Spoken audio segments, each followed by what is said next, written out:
Technology is merely a tool to empower their creativity. Getting into an elite institution doesn't guarantee success. A good education system has to understand the real world around them. We should teach our kids the EQ, IQ and LQ. साथियों, ज्ञान और शिक्षा सिर्फ किताबें नहीं हो सकती।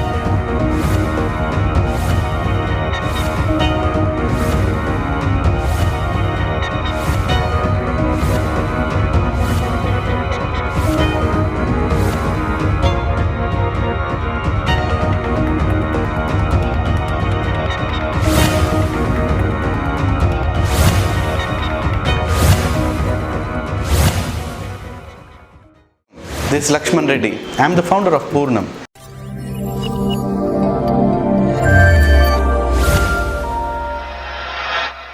So PURNAM is a platform that is created on which we have experienced people from the industry coming in with their pain points, converting those pain points into seminars.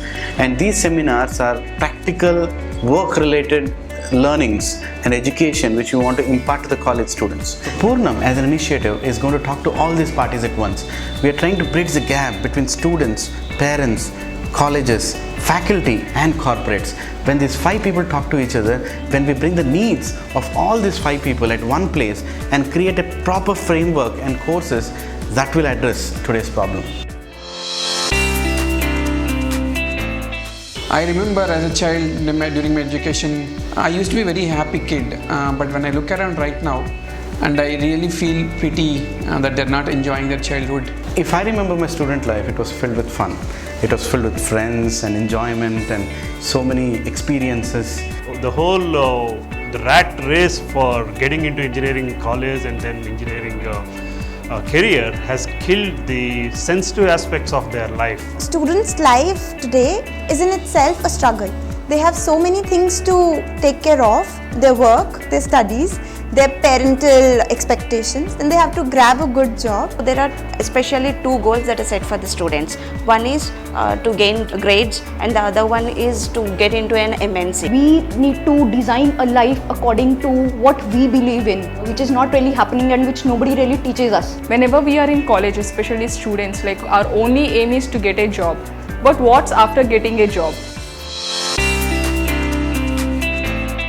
We always get college grads joining their career in our industry. When I see them, I look back at the challenges that I had when I first had the transition of moving into corporate world compared to what they are going through. Technology is very important. Of course, that is the one which is going to give an edge to you. You got to be very good in technology, but technology alone cannot take you there. A manager today is thinking, when he gets a fresher, is thinking, how do I use this fresher? Can I tell him what to do? How to expect a status from the fresher? When he gives work, the fresher doesn't know how to report the status, how to report how the work is going on, how to email somebody, how to interact with the customer. And the manager really is thinking, even this guy can't even speak anything with confidence. How can I keep him in front of the fresher? He thinks it's a burden. And most of the time, they reject freshers. They're saying that we're okay to live with experienced people. But there is a big paradox between customer and the manager. The customer wants fresh ideas and fresh people, and the manager doesn't want them. It requires a lot of other soft skills that no part of our education actually helps the student to have them. As you know, the technical skills that you have are only useful 30% max, and rest of the things are your EQ, IQ and SQ that are really needed for you to be happy and successful in your corporate career. The biggest problem in today's education system, especially in India, is the goal and the role is at one place, the education is at a different place. For example, when you want to be the best student, what is the kind of education you are requiring? You are requiring good mathematics, good science, good social and good grades, and that's what is the education that is needed to be a good student. And to become a good worker, you need technical skills and you need some bit of education skills that are coming from the school. But when you have to become a manager needs corporate skills. He should know how to work in different corporate environments, how to work with foreigners, how to deal a challenging situation. Now, to become a leader, again, people think that gradually people become leaders. No, leaders are made with their personality. There is a great need for improving the people's personality. The personality has to be supported by the right kind of courses whereby the insecurities of the people are removed and they feel they are more confident to deal with daily problems. And then you want to become an entrepreneur or a mentor. Then you need even higher skills, which is dealing with your spiritual self, your self-confidence from within, where you believe in yourself and also believe there is a higher power which is helping you. So there are different skills that are needed for different roles in order to achieve different goals. When it comes to corporate, it is more of a duty bond and respect bond, where you have to respect your work and deliver on time. When I was going and searching out for people to include in my team, I was basically looking not only at the technical skills that a person would come to me with, but I was more at looking at the kind of interpersonal skills or the kind of soft skills a person would get to the table. In corporate life, when you are given a task or a responsibility, not only are you expected to do it, but you are expected to do it really well while collaborating with a number of teams. Are the corporate expectations changing? Do we even know how we evolved into a corporate environment today? It all started in 1950s. From the time there was license Raj, from the time when Wipro launched its first PC in 1970s, from the time GE entered into Indian industry in 1986, from the time the dot-com boom happened, when we all know so many companies floating in so many places in Andhra Pradesh, especially in high-tech city. The whole city got formed at that time. And in 2003, India was known as the low-cost destination for high-skilled technical resources. But I'm sorry to tell you, that is not the case now. Things have changed. Now India is no more a low-cost destination. Our salaries are very much reaching to a mid-scale level of American salaries, and dollar rate has gone up, and things are not the same. You know, in order to be differentiated now, we can't just say that we are the low cost and we'll be paid equally. No. Now China has entered the corporate market and they are the biggest competition for India. The expectations from Indians to deliver in 2019 today have really changed. Now it's not about just being low cost. Now we need market-ready resources. When they kind of go to the interview, they are also totally unpredictable about what is expected from them in a corporate environment. Somebody really expects that, hey, I'm good in a particular technology, and you presume that I can do very well. We look for their attitude, how well they can gel with the company culture, how much they are interested in the company, how well they can communicate and have good interpersonal skills. If I can get a person who is already equipped with this kind of traits, then it makes my life much more easier. I have seen personally that people who have done so well in academics completely fall flat in corporate world. They are not able to do well at all. Governments are also talking about in the newspapers, in the media, that there is a big skill gap. And what skill gap are they talking about? What is a skill gap is not about the skills related technology, it is the employability skills. It is the skills which we call as corporate skills. So if you're hiring a fresher along with talents like resolving conflicts, mitigating risks and growth planning, and they could gel with people well, that's more than any recruiter or HR would look for. Thinking of this balance of the three aspects on having a technical capability, soft skills and interpersonal skills, this thinking basically should perennially, perpetually penetrate into the young hearts of especially college students who are going to be future corporate employees. Who knew that time management is the #1 skill that is needed for a computer engineer? In my opinion, that's the #1 skill that's needed. And these are corporate skills. Being able to communicate the status, being able to give the bad news first, being able to work across teams with different styles of working, right? And you're dealing with people at the end of the day. What is the skill gap is not about the skills related technology, it is the employability skills. When it comes to personality, there are three important factors of personality. First is personality development, second is interpersonal, third comes is the social, where you deal with many other people like your clients and people around you. There are many social activities going on with your organization. At the end of the day, it's always the people that you are working with. You may kid yourself into thinking that you are working on products, but as it happens, it's always the people that you work with. Personality is about how you are reading your own inner messages. what is coming out from your heart, how are you propagating it to the outside world. That is your personality. I feel we should have spiritual foundation from our childhood life.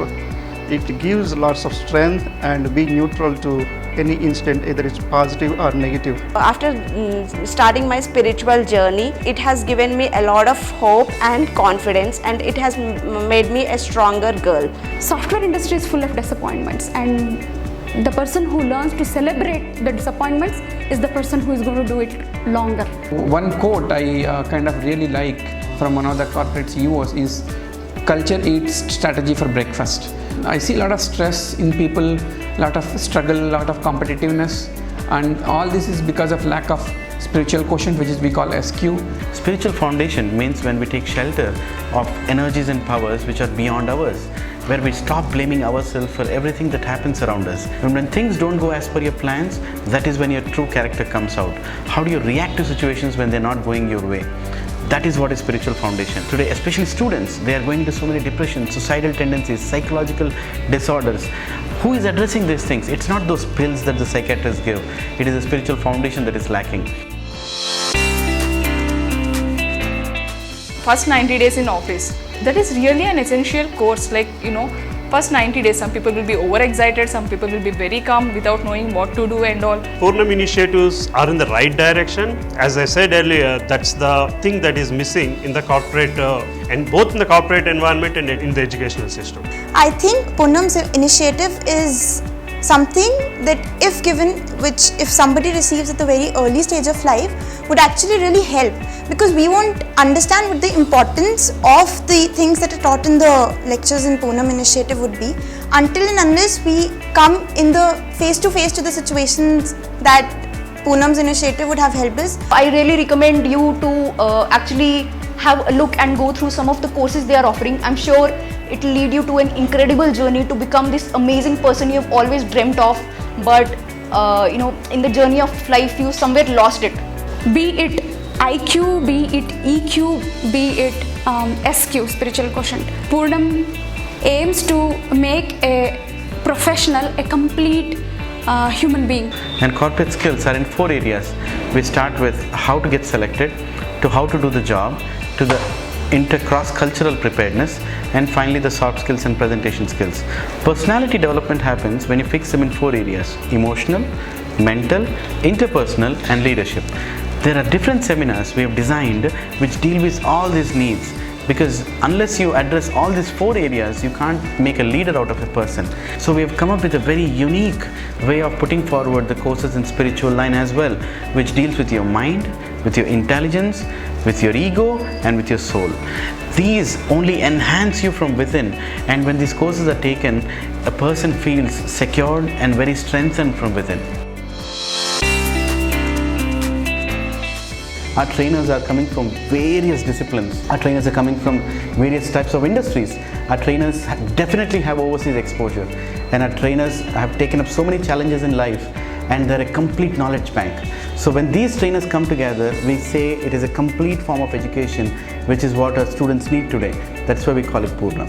PURNAM as an institution, I really hope that you join it so that it helps you to drive your career growth. Basically, I was thinking that PURNAM helps to bridge the gap, and it actually gives you a kind of a plug and play resource who is already equipped with all the things that is needed to deliver at work. PURNAM Outreach, the way they are going to conduct the programs, the initiatives that they have, the plans they have, is really the thing that one should really look forward to. I believe PURNAM is one such initiative which can help us achieve what we really want to do. At PURNAM, what PURNAM tries to do is that bridge that gap at various levels. Why have we opened PURNAM? Some say it's a business, some say it's a way to improve education. I say it's a service. Today, there is a lot of need for happy people in our society. When the corporate employees are happy, when the businessmen are happy, when the students are happy, and when the parents are happy, that's when we can see a happy society. And we have a great responsibility to give that happiness back to the next generation. I have been working in corporates, many companies, overseas exposure, 20 years I've been roaming around the world, but I felt now it's time for me to give it back to the society. I would like to recommend Purnam for everyone, hoping it brings success for you as well. So all the best and thank you. I wish this is the best opportunity anybody can utilize it to go forward in their lives. So I think Purnam's initiative is a... Do we need Purnam? I think I want to give Purnam. Do you need Purnam? You can decide.